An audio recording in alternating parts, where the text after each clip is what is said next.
A few weeks ago I reviewed the BMW 420d and I marvelled at how good it was because, well, it was.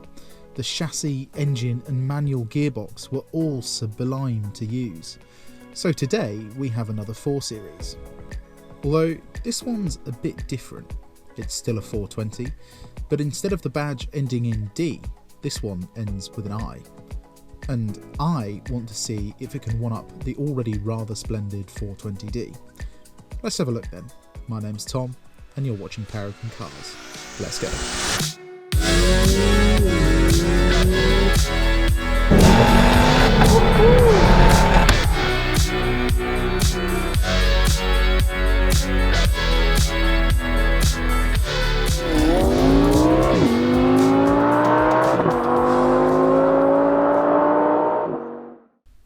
Now then, the I means this 4 Series uses the less scandalous of the popular dinosaur juices, that being petrol. The engine is a run-of-the-mill 4-cylinder with 184 brake horsepower and 270 Nm of torque. Not super impressive, but it'll still do 0 to 60 in under 7.5 seconds. But I want to know if it can beat our 420d in the 30 to 70 sprint. And with 130 Nm less torques, it should be an interesting race. Let's find out.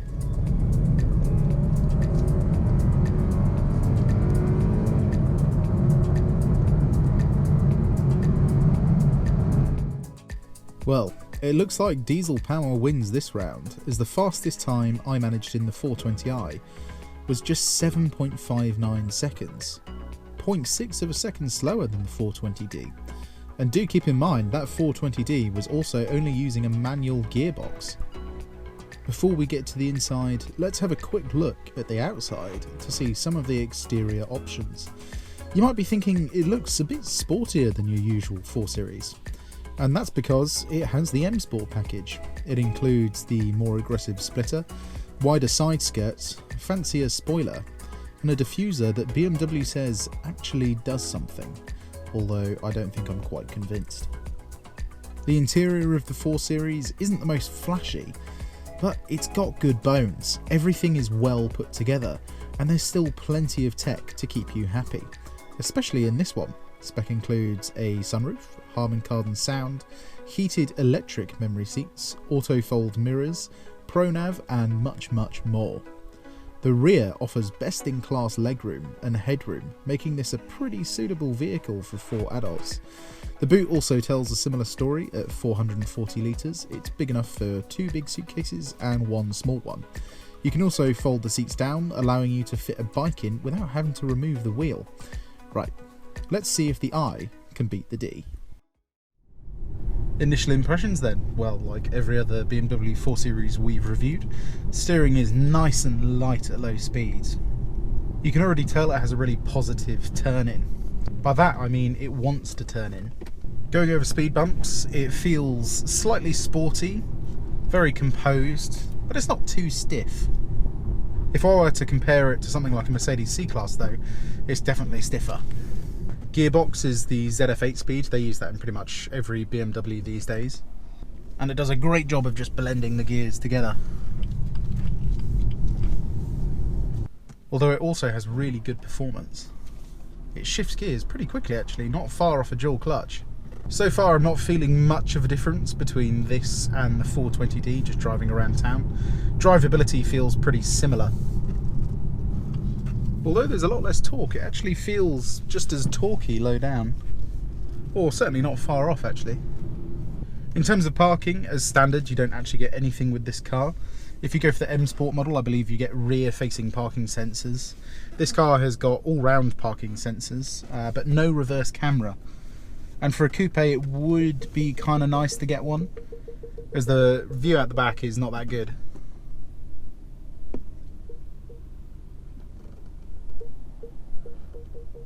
Steering lock is not too bad though, so you can just about get in a space in one go.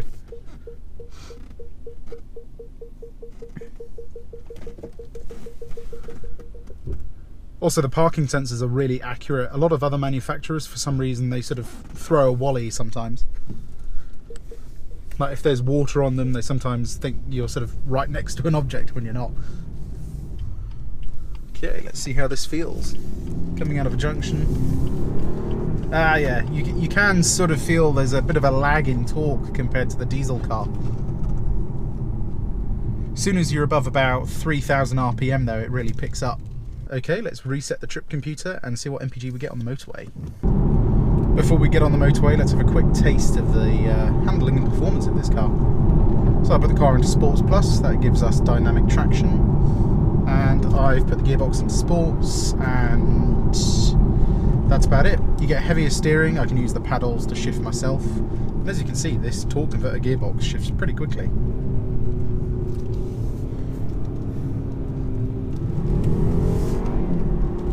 Not enough room to get it sideways, I'm afraid.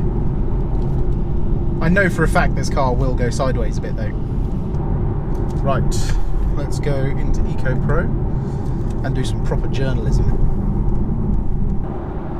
Right, we're on the motorway then. So, let's talk about road noise and wind noise, because a German coupe should perform very well in both of those sectors.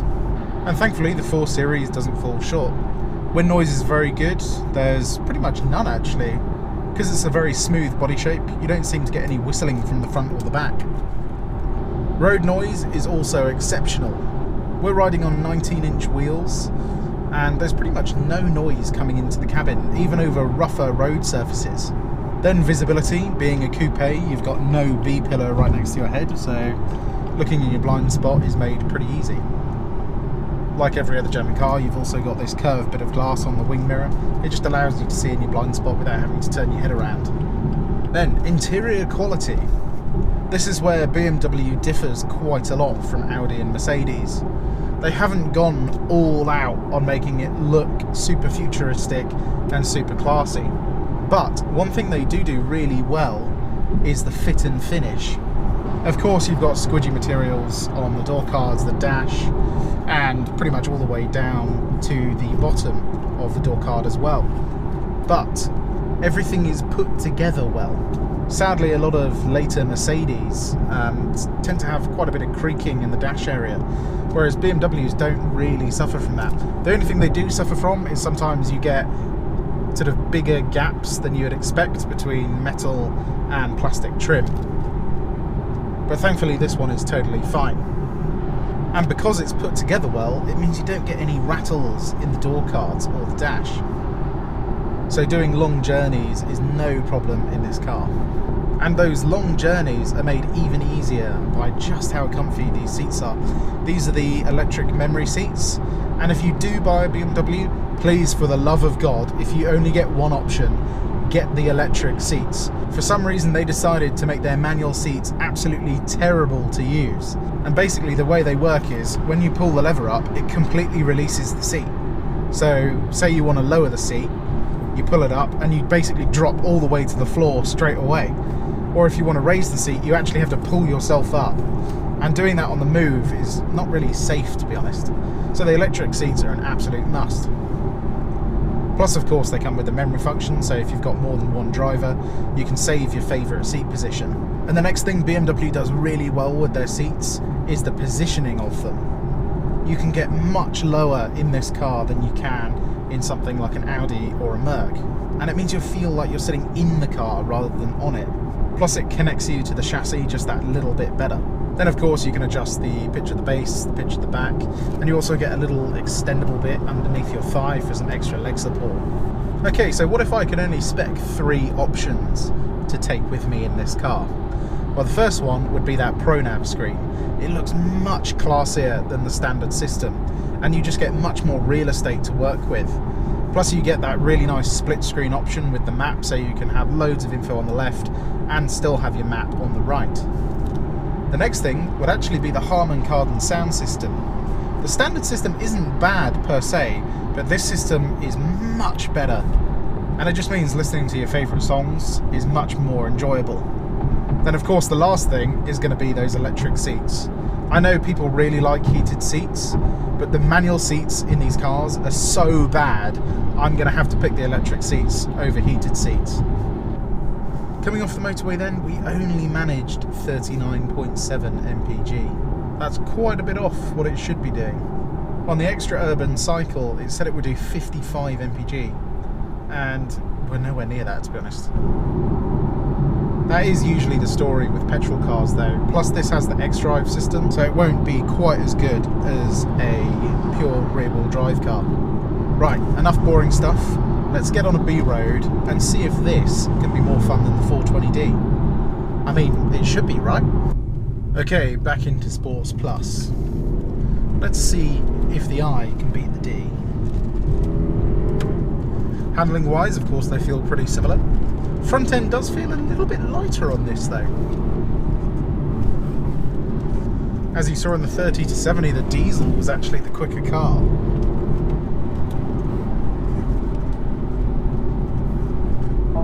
And going down a B road, you can feel that the torque does kind of run out in this above about 4,500. Doesn't really want to rev out that much.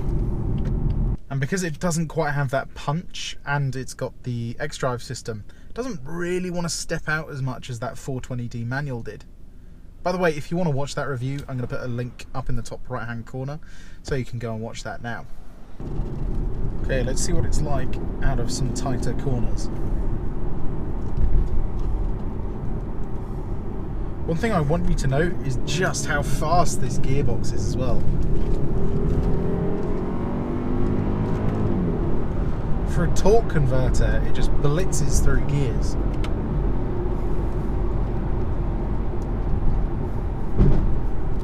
I've opened the sunroof a little bit as well, because I just want to see if there's any sound at all to this engine.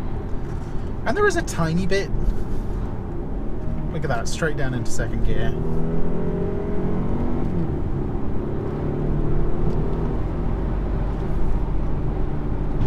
There's like these really, really faint burbles from the exhaust.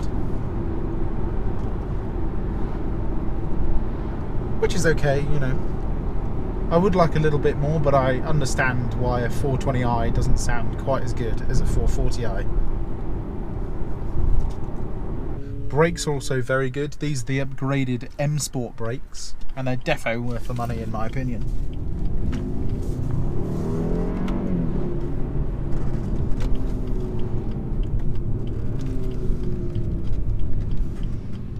Not only are they generally better at stopping the car, they give you quite a lot more confidence as well. The initial feel from the brake pedal is really solid. On a B road though, I'd have to say, yeah, it's a pretty good fun car to drive. But it's still not quite as good as that 420 diesel. I guess in conclusion then, the D really does beat the I in this case, which is surprising for me, as I'm usually much more in favour of the petrol equivalent. That's not to say the 420i is bad though, it's still got that BMW DNA that every car enthusiast can appreciate. As always, I hope you enjoyed this review. If you did, give it a like and why not subscribe, as not only can you see more videos like this, you can also see all the stock we have for sale. Anyway, my name's Tom, and you've been watching Paragon Cars. I'll see you on the next one. Goodbye.